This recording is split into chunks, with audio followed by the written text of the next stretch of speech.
Hello, everyone. I want to welcome you back to another episode of Coffee Talk. Today, we're kind of turning the tables. And instead of me being the interviewer, I'm actually going to be interviewed by my friend. I would say almost like a really good, almost best friend, Delia Bright. And she's actually going to interview me about this book, which again is always backwards, but it's Trauma, Tragedy, and Triumph: Discovering God in the Midst of It All. This is a book I wrote. She's going to interview me because she's read it, and we're going to just kind of go through some of her questions and see what God has for us today. So just remind you again, if you want to know more about what we do, you can go to www.unitedworks.org, and there it tells more what we do, as well as some of the books that we've written. And so we look forward to sharing with you. So let me go ahead and introduce my friend, Delia Bright. Yay! Hello. Thank you so much, Chrishell, for giving me this really special opportunity to talk about your book. When I first read it, um, I'm just going to show a little bit here. It's kind of blurred, but you just showed it as well. But I thought, wow, what a tough subject, trauma, tragedy, and triumph. And it's like, wow, okay. These are some hard things in life. And as Christians, how do we present it in such a way that still kind of shows our gratitude? And I think you did it so lovely, really, honestly. Working as a missionary and working with people who are hurt, you don't want to hurt them more by talking about tough things that aren't dealt with, right? And so I encourage anybody listening to read this book because the perspective is just beautiful. It honors God. It speaks truth. It is exposing those dark things that the enemy has done to really hurt people. Now, how my first question, Chrishell, how was this process to even come up with writing a book like this? Well, Delia, I think it was a long process. And I guess I'm gonna start off with a quote that I remember I read somewhere. It's talking about the wounded healers, meaning like people who are actually who heal people, whether like with me through teaching or speaking. If we don't recognize that we're wounded, then we actually just keep re-wounding people, like you said, Delia. So this book, actually, it started off, which is so crazy, 24 years ago when I was up in my room. I lived in France and I was by myself. And so I had a lot of time to think. And so I started writing this book. It was called Bologna Sandwich. This is in a time where you didn't have like all the technology. So I just started on a word processor or something. I can't remember what it was, but I started writing and I stopped because the writing made me go through the process of thinking. And so what actually happened, I started processing all the things that happened to me on one particular trauma. And so that's where it started at. But I started it. I sent a rough copy of the bologna sandwich to one of my friends, and I never looked at it again. And honestly, I don't even know where that is at because it was on something I was using. I don't know what I did with it. And so that's where it started. And I never wanted to think about it again, partly because I didn't know how to address. I didn't want to be honest, Delia. Let's just be honest. Because I didn't know how to address this stuff without in a fluffy kind of way. I didn't know how to address it. And I think because back then I was more, I cared more about what people thought about me because I call myself the black girl next door. Everybody thinks I'm just lovely and bubbly and happy, that I didn't want to talk about all this stuff, and so I guess it started up in a room in France, but then it didn't really come to a cumulation till last December, where God's like, okay, Chrishell, that's it. Because I started writing books, but I wasn't telling my story. So it didn't really make sense, the books I was writing, because I wouldn't tell the complete story. And so it's like, he's like, your books that you're writing are not going to make sense to anybody because you only give them pieces of a story. And so I felt like last December, well, actually almost 2 years ago, that it was time to write the book. Oh, so lovely. I think what I really enjoy, there's a lot of things, and I have a lot of questions, so I don't know Okay. how much time we have, Well, but let's go. I got to see a very warm look into your family. Like I felt like, you see sometimes with trauma, you see like this, it's so black and white, like this evil happened and all the darkness just covered it and it taints so much. How did you keep um how were you able to speak gratitude? How were you able to look at it in the light of God? You know why, Delia? I've thought about this. I think the reason why it's not because of me. I think it's because I was loved by my family, and I think because my abuser wasn't a part of my family necessarily. They were, but they weren't. That I was able to see this outside of them, even though some of it happened because of something that they allowed. I didn't see them really as part of it as much. And so I think that's probably where it was. But I think the bottom line is that I was loved. And my sister, we talk about all the time.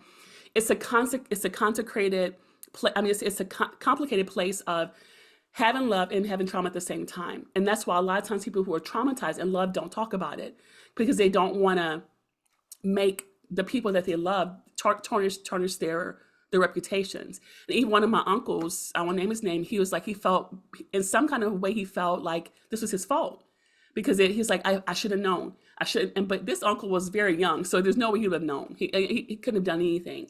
But because we came from love and they loved us meaning my sisters and I, this way of me portraying all of them was coming from a place of love. And like you said, Delia, realizing that there in life there's dualities, so you can have a bad and a good at the same time.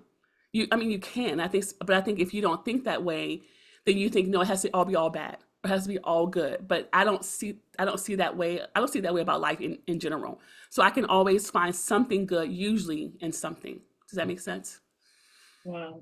That's as a Christian, even as a Christian, I think sometimes, we have to look at things like, oh, the Lord, he's just all everything good comes from God.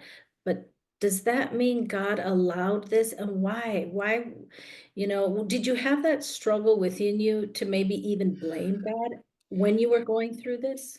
I did not because I was so young. And this is the thing about me and being a teacher or whatever I'm doing at this point, teaching, directing, curriculum stuff. I understand that how kids can compartmentalize stuff.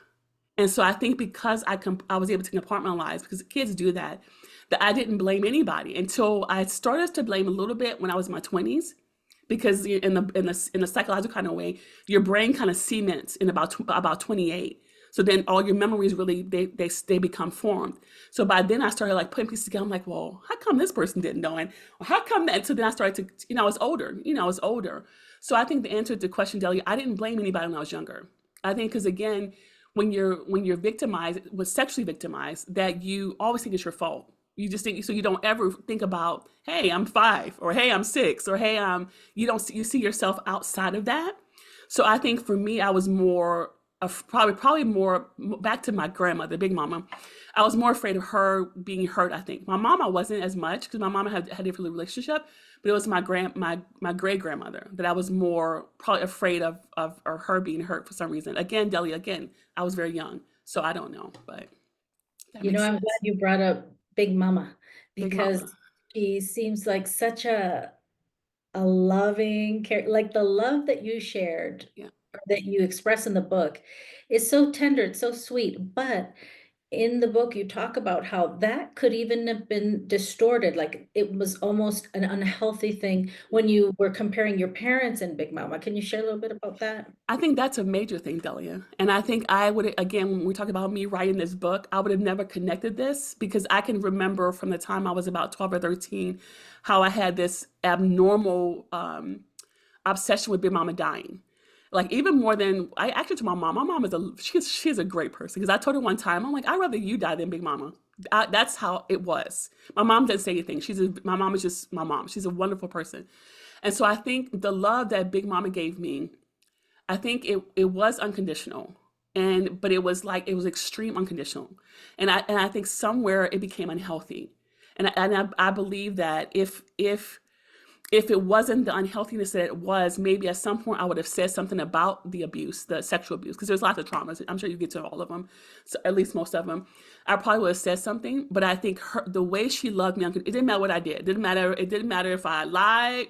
It didn't matter if I, ate a whole box of crackers. Didn't matter if whatever I did. She always saw me as the perfect Chrishell. I was the perfect one, better than everyone, which set me up for a couple of things. In some ways, my cousins who were in my age, they saw me as the favorite.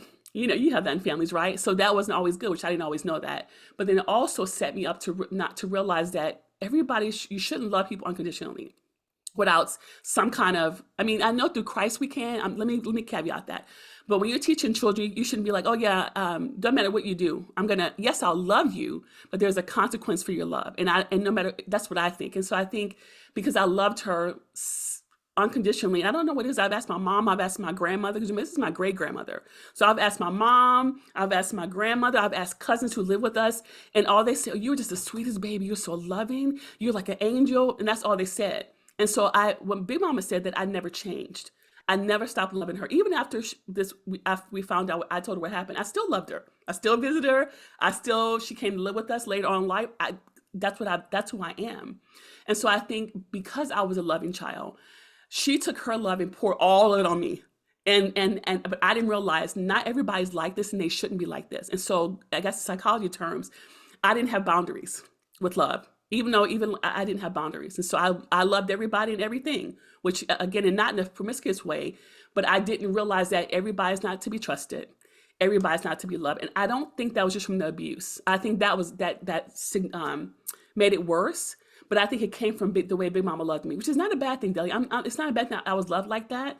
But I think in hindsight, as an adult, children have to understand that love, there should be boundaries with love. There should be boundaries with love. So, or how we Well, love. and that kind of in scripture, looking at Joseph and how Yes. he was loved and he was kind of separated from Yep. his brothers, Hmm. and how his brothers were, looked at that like, oh, well, now we really hate you, and it's Hmm. like, oh, the real world is not, we're not built for that in the real world if we're in that, probably if we're in that kind of fantasy, right? Right. Now, there was something in the book that I thought was so striking. You said, I mean, there was a lot of things, but you were talking about how shy and sweet you were, but you thought that maybe it was because of the trauma. Hmm. Um, how are you different now?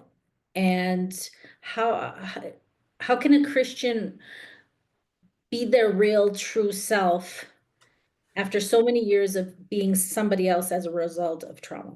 Delia, that's a loaded question. And back to the Joseph thing, that's exactly what I mean. What you said about Joseph is that the way the father treated Joseph set him up set him up to be thrown to the pit. And so the way Big Mama treated me also set me up for that. In my family, with my cousins, not with my cousins. So that's a biblical example. And I think I forgot your question. What did you ask me? You described yourself as sweet and Oh, okay. So this is where it gets complicated because I would have never not described myself as sweet, which I am sweet.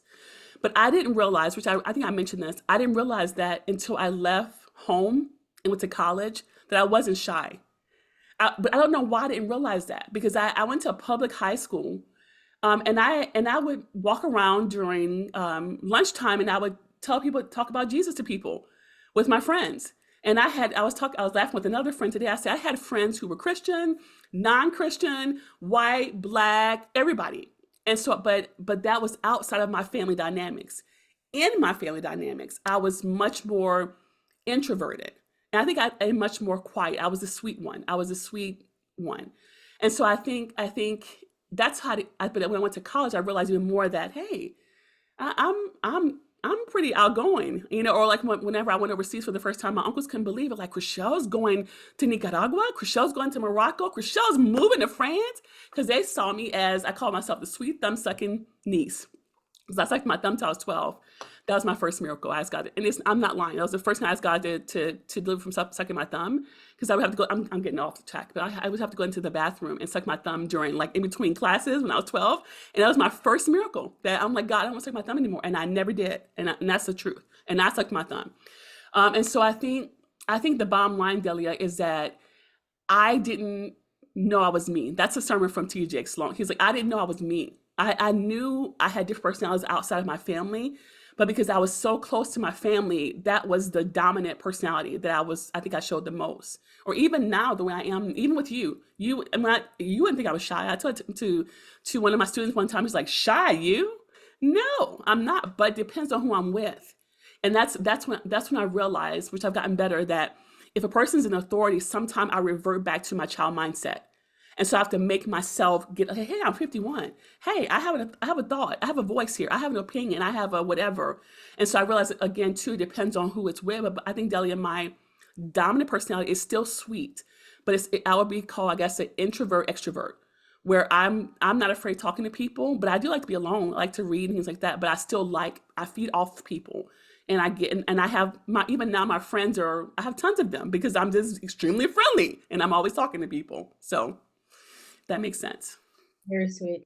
Now that, you talked about reflecting and like looking at the past, but you said it in such a way that I thought, wow, that's a very mature way of, you were able almost to, what it looked like as I was reading it, just it's hard to look back. It's hard to reflect. It's hard to take the good or even recognize when it's really not your fault. I think sometimes, even though we're full grown adults, there's something inside us, maybe a voice that's lying to us, or maybe our own insecurity that's saying, even though it sounds ridiculous, it was somehow your fault. And Mhm. how do you speak to those Christian women, those girls who are like, I mean, I logically, yes, but I don't know. They don't treat themselves with that value. They don't.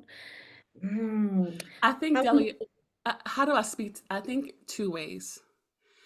One way it's been easy because I've been in education for so long that I see kids my age. I see little girls my age. I was like, there's no way these kids know what's going on. There's no way.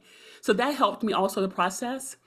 But I think what helped me the most is having my son and going through the process of being a mother and seeing in real time how children develop and how they think and how they perceive adults and how they perceive fear and how they perceive love and all those attachments, all those things. So I think having my son really helped me to understand that there's no way it could have been my fault. Now the problem comes, and then I guess this is in therapy, is that after something happens to you and you react out of it, and that's where the issue comes. And I think for some reason, and I don't think I'm special, Deli, I really don't, because I got saved, or I say Jesus found me so young, some of those things I didn't do. And I think that I tell people all the time that if it wasn't for Christ, you might have found me on Bourbon Street somewhere. Now, I might have been drunk to have to do it in New Orleans, but I can see myself with my personality because I like love. I need love. But because of the past, I may have gone a different way. But I think because I was 12 12 or 13 when I became a Christian, that during those formative years, I had all these people, and I talk about this in the book as well, that were around me, that were pushing me, and I didn't know this because I'm a kid, right?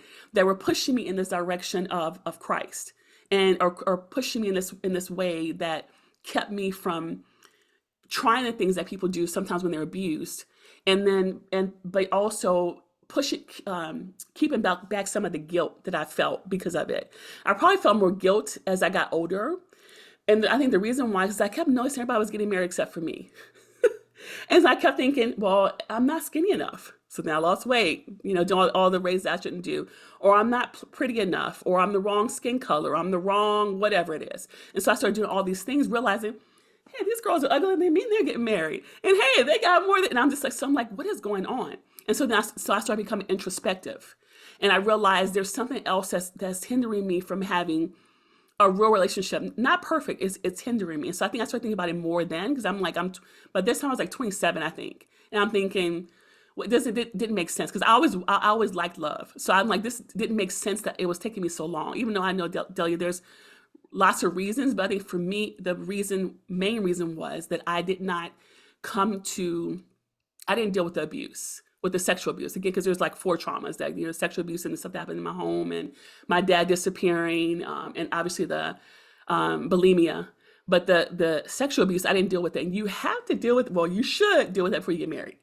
which actually still didn't deal with it really even until I got married. And that's why I had to work through some of these things in real time, which I don't suggest anybody do that. And I think that goes back to the Christian mindset. If a Christian woman knows that there's stuff that's happened in her past, whether it's hard for her or not, it doesn't matter, because you just know we can do things as teenagers.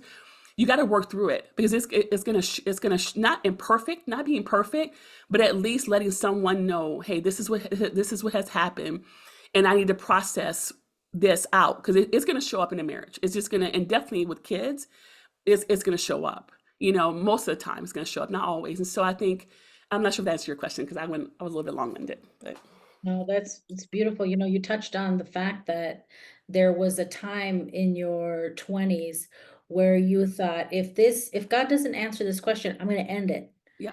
And that is so raw and so honest, because um, as a minister, seeing person after person that the enemy has really, really bruised and broken, and they have the Holy Spirit within them. They ache to have that wholeness and not be bruised and beaten. And yet they do have those thoughts of, you know what, I can't do this. I want to end it. What would you say to those, not just women, but, because you talk about the different traumas throughout your life, not just the SA, but also the illnesses that you had, the illness you had to face, and your family, your parents breaking up.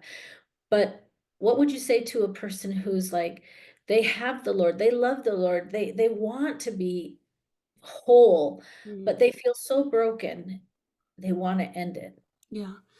Delia, first of all, if they are younger than us, I'm going to say, well, good for them, because this generation seems to want to talk about everything a lot. Not always, but they're more open to whatever they call it, whatever the young people. It's real talk. They're more open to, this is my life. It's happened to my life, and so it may be easier for them to find someone to talk to.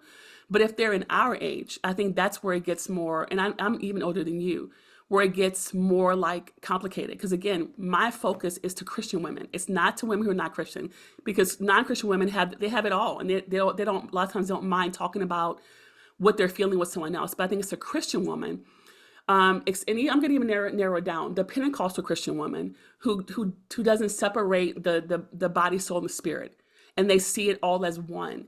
And so I think what I would try to do is, first of all, bring them to those different points in my life after I became a Christian, because I was a Christian. So it wasn't like I wasn't. I was in church. I was on the worship team. I was a missionary. I was all those things, but yet I still found myself in this place that I'm like this life is not worth living, or I'm not worth living this life. And so I think for them, the first thing I would, if they were open, I would maybe go to their pastor's wife, or if their pastor. But if they were even more open to someone who was a Christian, but also was a therapist, or if they could. If that doesn't work, go to a friend. Someone that they can that's the first thing. If you can't figure out none of the other stuff, go to a friend that you can trust, and let them know, this is where I'm at. And I think that would be the first step, because sometimes going to a counselor, people don't know how to go, and it's expensive, especially in the States. It's expensive sometimes. The second thing would go to a pastor, but if a pastor's, these are my words, and I could be wrong, if they're over spiritualizing things, then they're going to make everything like, just plead the blood. Just plead the blood over it. Where this person, yes, they can plead the blood, but they have to work through this psychological stuff that's going on to even get to the blood. And then if they go to a friend, they still feel like they don't feel like they can, they don't want to go on. The next thing I would probably try would be the pastor, because I'm assuming that if they're a good Christian, they will go to their pastor or pastor's wife, however they want to work. But to me, a counselor that they can trust, who actually can separate the spirit part from they call it cognitive part, the way we think and how we store memories. To me, that's the best, because I think it'll give that woman or man the it'll give them the what's the word, not privilege, but it would give them the right to just say, I hate life right now, and I hate this, I hate that, without attaching John 3:16. And I'm not being facetious, but I grew up in the era how it was like that. And if you said anything about your stuff that's going on, then you're not a good Christian, and you're not praying enough, or you're not fast enough. Well, Delia, I was doing all those things. In fact, I was extreme in most of it. I was fasting, I was praying, I was in church, I was all those things. But because I had not dealt with the underlying traumas that happened in my life, that it just started when life started to happen, as it does when you're in your 20s, right? Then I started revisiting these things I had not dealt with. And so I think the bottom line is the first thing they need to do is if they can go have a trusted friend. And if they don't, I know there's hotlines for things like that. I never use those things, but we are in a I didn't use them because I didn't know to use them. And I know you and I both look like we're 15, but there was a strong difference between the stuff of the spirit and stuff of the flesh. And the first time I saw them mingle, Delia, is when I went overseas to become a what was that, maps worker, and they gave me a psychological test. I never saw that before, but I thought it was funny. I said, we can all lie. I'm very smart, right? I said, I can make this up. I can, which I was fine. It seemed like I was fine, but again, it still didn't negate the fact that I was fine spiritually, and I knew how to navigate and say the right thing because I was a good girl. But God still found a way. Going back to God, He still found a way to get me in a corner and say, "You're not okay." You're not gonna, if you don't deal with this, then you're gonna end up back again saying, "I don't want to live," which I did eventually. It was years later, but it's the same thing. I had not dealt with life, so when life started to hit me, I had to. I didn't know how to deal with it, and so back to your question. I would talk to a friend because as women we have lots of girlfriends. So I'm hoping that if it's a woman, she would have a girlfriend, and then go to a counselor, and then finally, if you possibly can, go to a therapist that's a Christian, but also understand how trauma works. Yeah. You were talking about just now, finding that friend. What if that friend is listening right now and she loves, her girl is not right, she wants to say the right thing, but sometimes as friends, we don't want to make it worse, and Yeah. maybe we should just ignore it because I don't know, it's awkward, it's weird. What would you say? How should a friend minister or be there for her girlfriend that Well, has maybe, wanting to, maybe the extreme is ending it, but just depression. yeah, because that's you're right, Delia. That's a perfect point. Depression is more relatable to a lot of people because I think that's more relatable. So even if it was depression or it was like they just wanted to give up and not live anymore, I think there's a couple of factors. It depends on the age because I work with younger teenage girls. If it was a young teenage girl, then I would go to a parent. I wouldn't take that on myself because they don't know how to process, and they may try to overhelp, and then something happens and they feel guilty. So I would go to a parent and let the parent decide if it's a teenager, that's not an adult. I think it depends on the friend. It depends on how, if it's an older woman, older meaning like an adult to our age. It depends on if she's like, I don't know what to do, then I would go to hopefully a trusted pastor. That would be the next step, honestly. And then Delia, believe it or not, a lot of pastors nowadays they have resources to therapists. And so then, like, let's say it's a young person, like between 21 and 25. I would go to the young adult counsel pastor, and then he hopefully would be able to give suggestions to this friend on how to take the next steps. If it's an older person like us, well, like me, then I think I would first of all just talk to my friend because I think if we're our age, maybe the relationships are deeper and we understand more the levels of how people work through stuff, and their friendships are solid. I can only talk about my friend. I've had a friend that I didn't necessarily tell her specifically that this, but because she knew me, she was able to say, "Oh, Chrishell, that don't make no sense," or you know what, whatever she would say that would make me bring, you know what, she's right. And then I was just like, okay, she knows me, so then it would bring me out of this funk that I was in. In fact, she helped a lot of times because she knew me on a deeper level. So then she was able to bring me back to reality, so to say. She was bringing me back to reality.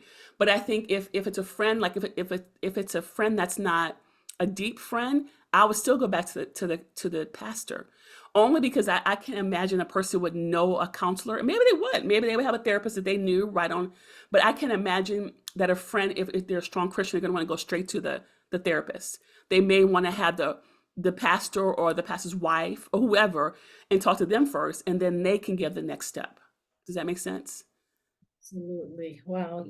Like I said, um, I encourage people. Maybe you're thinking, well, I really don't need this, but I know somebody who needs this book. You know what?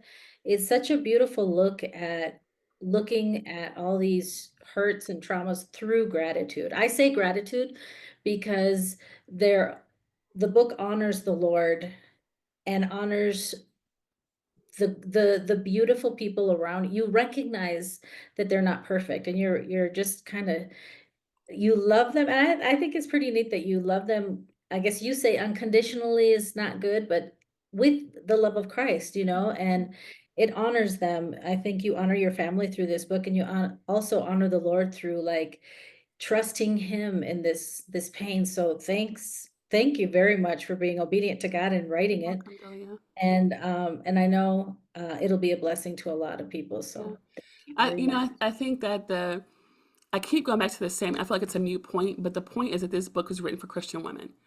And I think I know that's why I was so honest about my four traumas. The essay, as you can tell, I'm getting older. I didn't realize this. The essay, the bulimia, which is not usually a black woman's disease, but I definitely was bulimic. My dad disappearing. Some of the abuse that went on, and the physical abuse that went on in my home with my mom and my stepdad.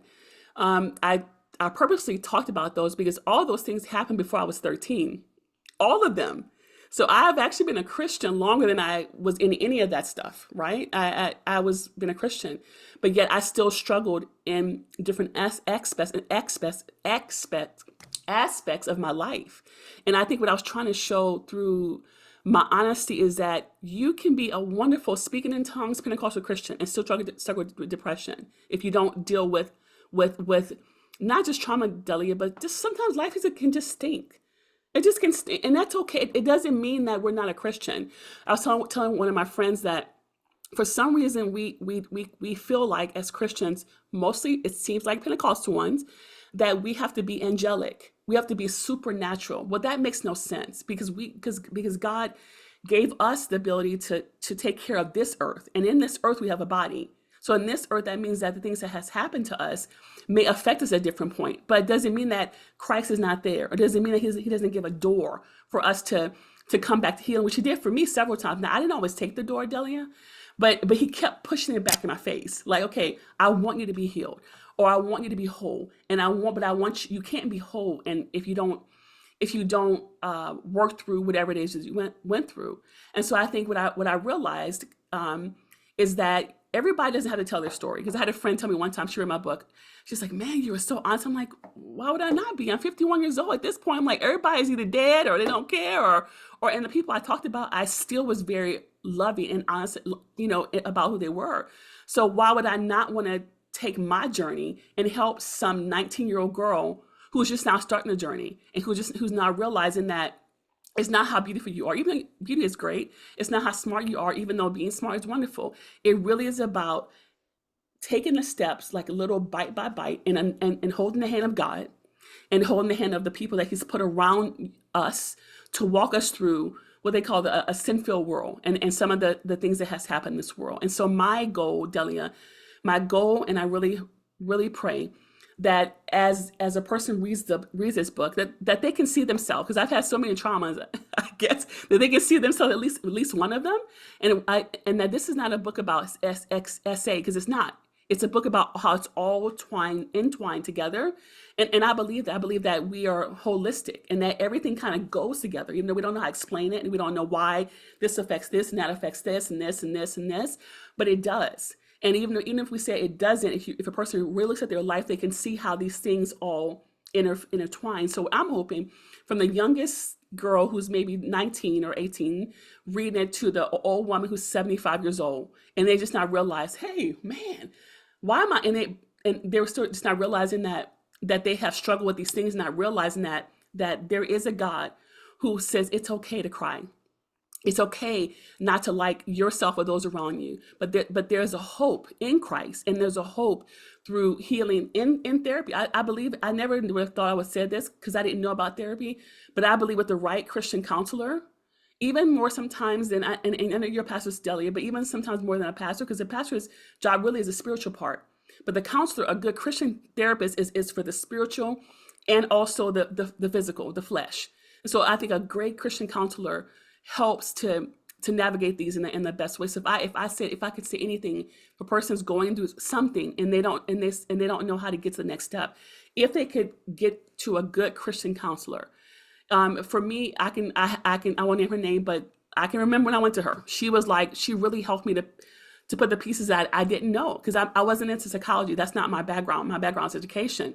So I wouldn't realize how patterns happen. I wouldn't realize how we attach to things in childhood and we attach that same way throughout our adulthood. And we have to change it. If now we keep attaching the same way, sometimes unhealthily. I would have known that because that's not my background. You know, my husband is not the same because we're married. And so I think this book was written, first of all, because God forced me to, let's be honest, but also because I was able to process it through the lens of Christ, but also through having a good support around me.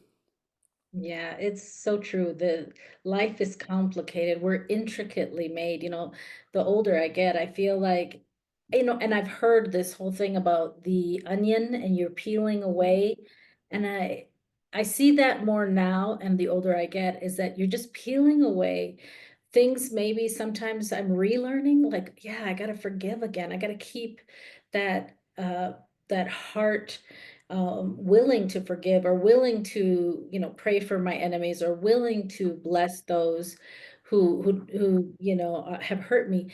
And it's not about like, I think you're so right on when you talk about the black and white of Christianity and Pentecostalism and supernatural. And we have this burden that's placed on us by the Christian world, by the church. I don't know who, but ourselves, our insecurities, that it's like, does God really love me unless I'm perfect? And it's a sad thought. It's such a sad thought because I think back at my life and I'm like, all the wasted energy trying to be perfect, trying to be worthy of love, trying to be enough.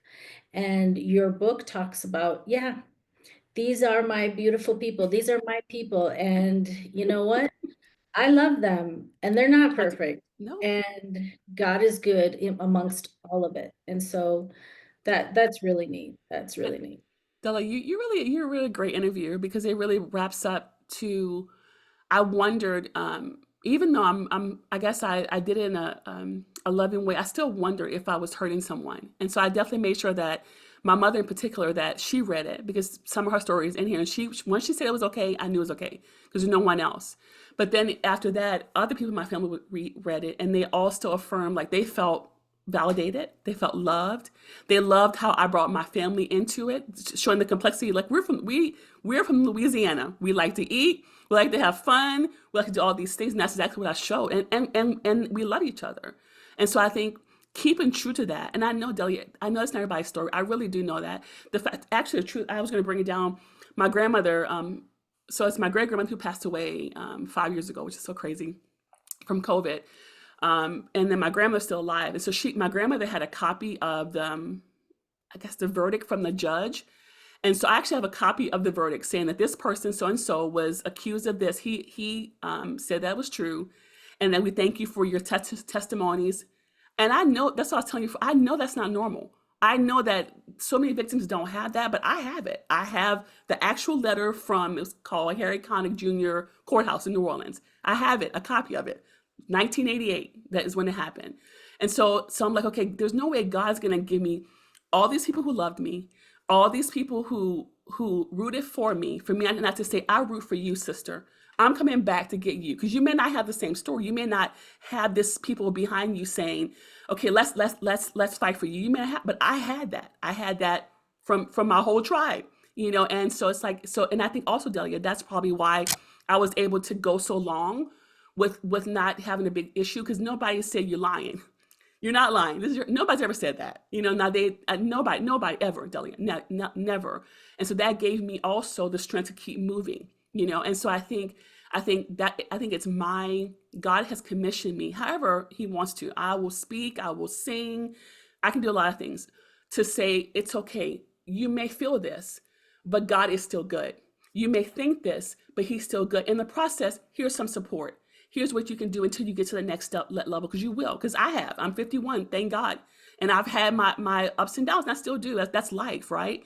But I realize that I don't have to do this by myself, and I don't have to always do it spiritually, because sometimes we don't even feel God. Sometimes we don't want to hear what He has to say, and that's where we need somebody else to help us hear what God's saying, and to help and to walk us along. I think that's biblical. I think Jesus did it. He was always helping those who couldn't help themselves. So to me, it's the Christian narrative of looking back and saying, "I got you," and until you can get yourself, and you're gonna make me cry.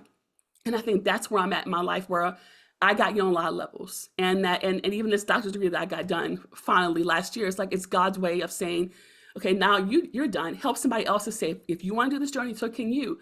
Because it is God, and I know it's God. And I know He's the one he's the one that keeps making the way, Delia. And I think that's what you're saying about this book. I love God. I mean, sometimes I get mad at God, I want to just stop praying. I can't. It's like my lifeline. I gotta pray, I gotta sing, I gotta cry, because like I cannot imagine my life without God. I can't imagine my life without the sweetness of the Holy Spirit. I can't imagine my life. So I think if I'm that person, I know there's another woman, or even young girls, because again, it's complicated. I know it starts younger, that realize that love God, cry and pray, but if you need help, get some help.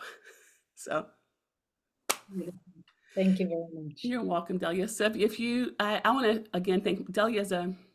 I know I'm changing the interviewers, but Delia she's a great friend, and I think even me finishing this book in her own kind of way, it's partly Delia, because she's not pushy, but she has this way of keep, like the Lord is saying something, she'll keep at it, and me not realizing, I'm not realizing, because I'm not always obedient, I'm just not, that God puts us, like Delia said, He puts us in different places with different people for different reasons. And so even when we don't want to listen, then He'll keep knocking. And that's what He did with this book. And I believe also with Delia. So I just want to thank you, Delia. And again, for Peter letting you interview me today. And again, if you guys want to buy this book, it's on Amazon, but it's also on our website at www.unitedworks.org. And hopefully, Delia, what is trauma, tragedy, and triumph in Spanish? What is that in Spanish? Trauma, tragedia y triunfo, Okay. descubriendo discovering God in the midst, descubriendo al Señor al pesar de todo. Okay.